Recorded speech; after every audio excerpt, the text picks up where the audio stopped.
हरि ओम. योगदास जय गणेश जोशी यांनी निरूपण केलेला ज्ञानेश्वर माऊलींचा हरिपाठ अभंग 25वा ओवी क्रमांक 100. नारायण हरी उच्चार नामाचा, तेथे कळी काळाचा रिघ नाही. नारायण हरी उच्चार नामाचा, तेथे कळी काळाचा रिघ नाही. नारायण असा त्या श्रीहरीचा नामोच्चार आहे.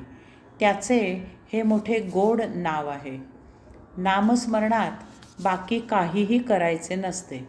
फक्त नारायण नारायण असे म्हणत असायचे, बस. बाकी काहीही करायचे नाही.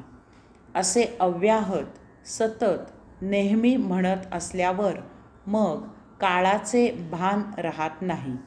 त्या श्रीहरीच्या नामस्मरणात काळ वेळ विसरायला होते. भक्त भगवंतात तदाकार होतो. हरिनामात स्वत्व विसरून जातो. तो भगवंतात एकचित्त होतो, मुक्त होतो. माणसाला विस्मृती फार होत असते. हरिनामाचा सदा सर्वदा नामोच्चार घेत असलेला त्या श्रीहरीला कधीच विसरू शकत नाही. कारण मुखाने किंवा मौनात किंवा श्रवणभक्तीने किंवा परावाणीने तो सदा सर्वदा हरिनाम घेत असतो. तेव्हा कालौघात त्याची विस्मृती असंभव असते. तो हरिनामातच जगत असतो, स्वप्न पाहत असतो, झोपत असतो. तो भगवंतात एकचित्त होतो, मुक्त होतो. मुखी हरिनाम घेत असलेला कधीही काळे कृत्य करू शकत नाही. प्रभुनाम घेऊन कोणी दुष्कृत्य करू शकत नाही. त्यामुळे नामस्मरण करणारा कधीही पाप करत नाही, असत्य वागत नाही. नेहमी सत्प्रवृत्तीने शुद्ध आचरण करतो. तो भगवंतात एकचित्त होतो, मुक्त होतो.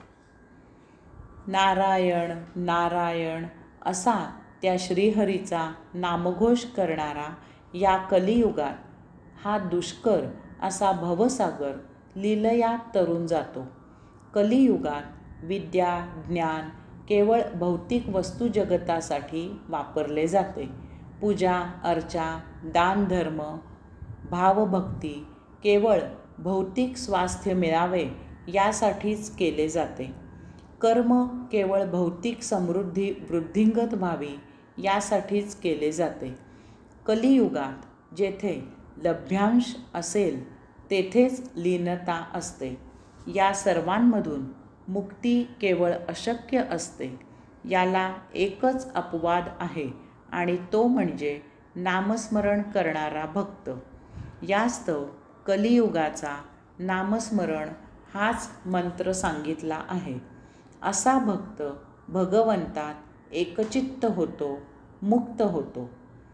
हरिनाम घेणारा सदा सर्वदा मुक्तच असतो.